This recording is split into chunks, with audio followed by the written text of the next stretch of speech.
আপনার কাছে একটা জায়গায় অভিযোগ করেছে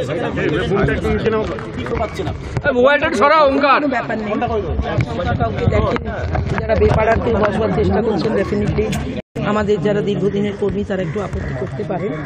আমরা যাচ্ছি, এখনো সেরকম কোনো অশান্তির খবর আমার কাছে আসেনি, তবে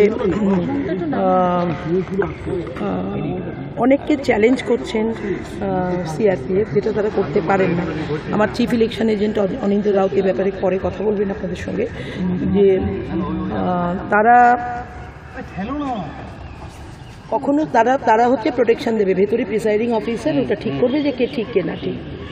তারা ধরে টানাটানি করে তারা ধরে টানাটানি করবে, এটা হতে পারে না। জায়গায় জায়গায় সক্রিয়, তাদের কোনো ভূমিকা খুব একটা আছে বলে আমি তো দেখতে পাচ্ছি। দেখুন, আমাকে স্পট ভিজিট করতে হবে। আমি কানে শোনা কথা চোখে দেখা কথা দুটোকে এক জায়গায় করতে পারবো না। আমি যেটা চোখে দেখব, গিয়ে যদি দেখি কেন্দ্রীয় বাহিনী যথেষ্ট তৎপরভাবে ওখানে মব ভায়োলেন্স হতে দিচ্ছে না, মব ভায়োলেন্স হওয়ার মতো আমার কোনো ওয়ার্ডে কোনো পরিস্থিতি নেই।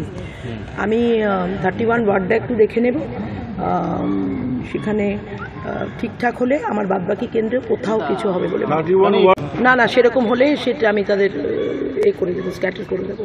এটা আমি গিয়ে দেখি।